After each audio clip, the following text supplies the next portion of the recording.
All right. You have got Hannah here, and it is a lovely day. I'm feeling very good, and it is made even lovelier by the presence of Patton MaGee from the Nude Party. Hey, Patton, how are you? Hey, Hannah, I'm good. Thanks for having me. Of course, it's awesome to hang out with you.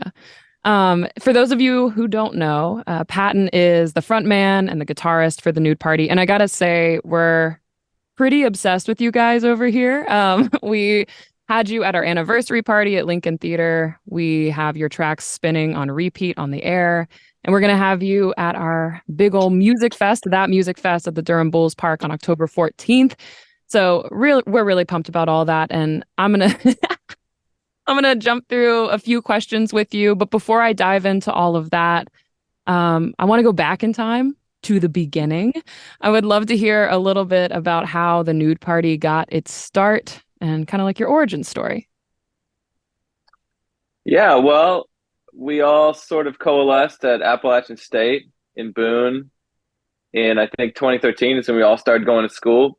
Didn't really, none of us really played a lot of music, um, but I think we all had musical aspirations or just the idea of playing music. It sounded like I'd always been in high school and just wanted to sing in a band, even though I couldn't sing at all. Yeah. And I guess we all just started hanging out and realized we all really liked Creedence Clearwater Revival. That And the first idea was that we would all just get instruments and hang out at a lake house and learn how to play, like run through the jungle.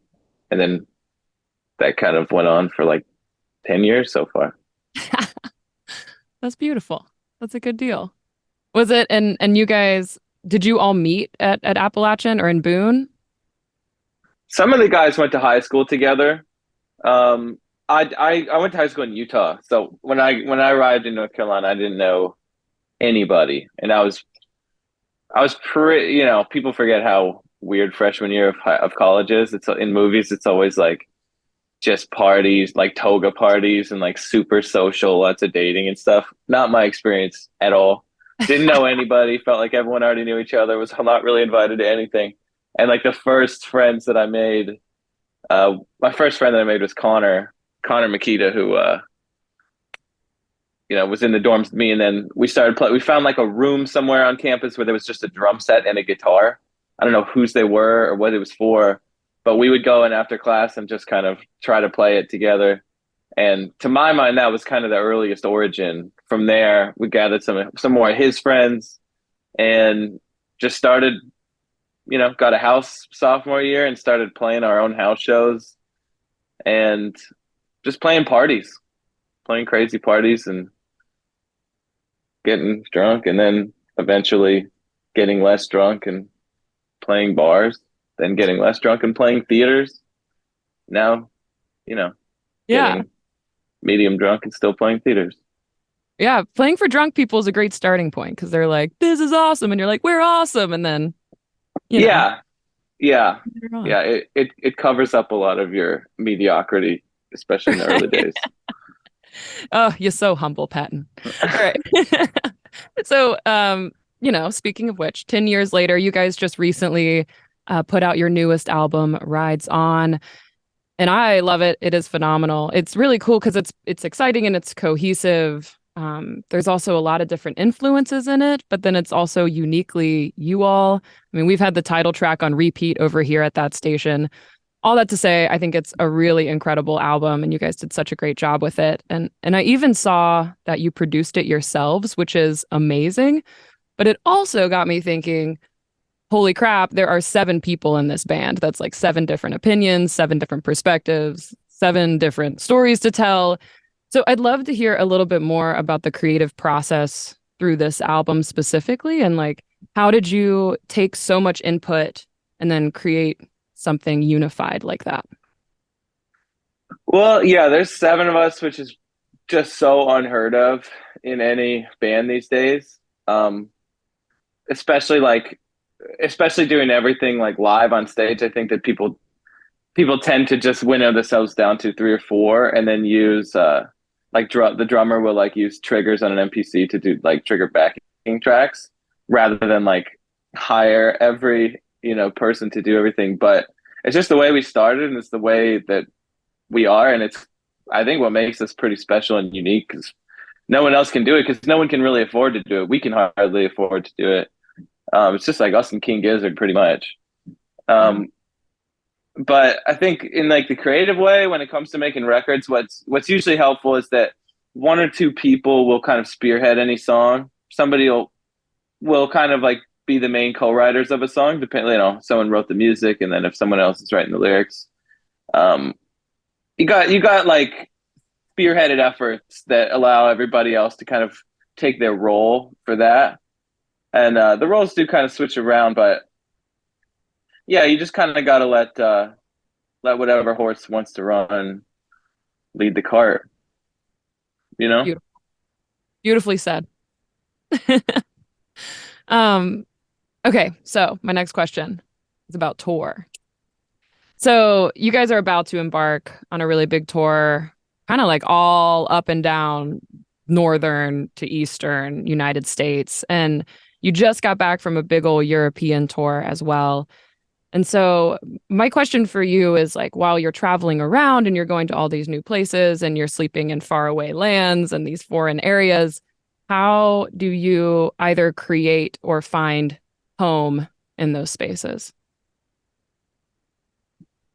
I think it's a lot of instability. It's like constant instability. It's just to, because you kind of get settled at where you live and then you leave for a month and then you're back for like, and it takes a few days to even settle back in. You're back for like 5 days, but then you got to go do like a weekend up north. So you go do that and then you come back and you're back for like 3 days. And then you got to go do like a rehearsal or something. So it really just is like a constant instability. Um, I actually work pretty well in it. I don't mind it, and even when I am home, I still just work freelance or just fly somewhere else. So just kind of leave all the time and spend the minimum amount of money living and the minimum amount of time at home. Yeah. Just I think the best way to do it is just if you have a guitar with you at any point, you can just kind of go somewhere quiet and pick it and work on something. That's kind of what I do, like backstage at a festival. I'll just kind of find some shady little area and just play my guitar by myself for a few hours and try to write something new. As long as like, I think like, as even in instability, as long as things remain unstable, then they're stable in that way. Yeah. Yeah, that's very true. And I mean, and to think that you also have like this crew of folks, it's kind of like your family coming along with you to these spaces as well, like the six other dudes. And I would imagine that might Yeah, be. like the only six other people, like, yeah. Um, I think John Lennon said something about when he was in the Beatles that he was like, at least we had each other. Elvis only had himself, Mm. and not that we're anything like that, but just in the sense of the lifestyle and what it requires and what it kind of does to you. It is so crucial to have, your brothers around you that are all in the same boat, and